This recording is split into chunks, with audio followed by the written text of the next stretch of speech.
Hello दोस्तों, स्वागत है आपका आज के हमारे नए क्लास में। आज का टॉपिक होगा 12th के फिजिक्स का हाइगेन्स की तरंगिकाओं का सिद्धांत। ये जो आपकी प्रकाश वाली यूनिट है वहाँ का ये टॉपिक लिया गया है।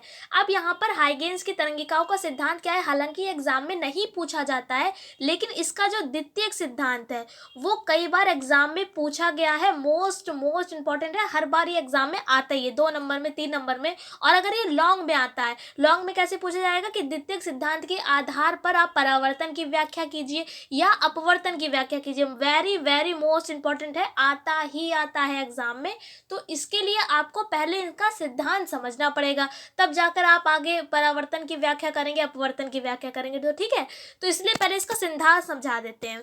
तो पहला जो सिद्धांत है ये नहीं पूछा जाएगा, लेकिन द्वितीयक सिद्धांत आपको हम अगले क्लास में बताएंगे। इसमें जो केवल सिद्धांत है तरंगिकाओं का वो बता देते हैं। हाइगेन्स यहाँ पर एक साइंटिस्ट का नेम है। इन्होंने क्या कहा था, तो लिख दिया है, इस सिद्धांत के अनुसार प्रकाश तरंगों के रूप में चलता है। ये तरंगे प्रकाश स्रोत से निकलकर सभी दिशाओं में समान रूप से प्रकाश की चाल से चलती हैं। जब ये तरंगे हमारी आंख की रेटिना पर पड़ती हैं तब हमें वस्तुएं दिखाई देती हैं। भिन्न भिन्न रंगों के लिए, प्रकाश के लिए तरंगदैर्घ्य अलग अलग होती है। बहुत आसान सिद्धांत दे रखा है। सबसे पहले यहाँ पर जो हाइगेन्स है, कौन है हाइगेन्स, जो साइंटिस्ट हैं, इन्होंने क्या कहा था, प्रकाश किसके रूप में चलता है, तरंगों के रूप में चलता है।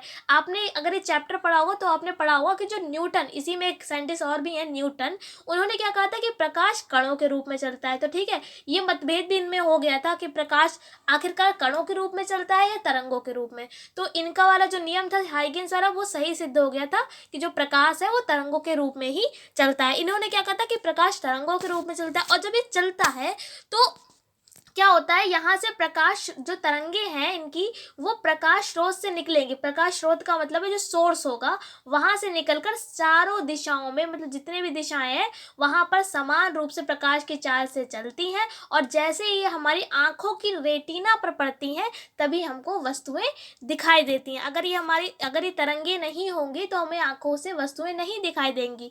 क्यों दिखाई देती, क्योंकि तरंगे क्या करती हैं, तरंगे समान रूप से चारों दिशाओं में फैल जाती हैं, और जैसे ही हमारी आंखों की रेटिना पर पड़ती हैं तभी हमको वस्तुएं दिखाई देती हैं। और फिर अलग अलग रंगों के प्रकाश के लिए तरंगदैर्घ्य भी अलग अलग होती है। तरंगदैर्घ्य को हम लैम्डा से लिखते हैं, आपको ये पता होना चाहिए। तो आई होप आपको ये नियम याद भी हो गया होगा और अच्छे से समझ में भी आ गया होगा। इस क्लास में इतने रखेंगे। अगले क्लास में हम आपको बताएंगे हाइगेन्स की द्वितीयक तरंगिकाओं का सिद्धांत, जो कि मोस्ट इंपॉर्टेंट है क्योंकि कई बार एग्जाम में पूछा गया है। और साथ में परावर्तन और अपवर्तन की व्याख्या, इन दोनों में से एक आता ही आता एग्जाम में है।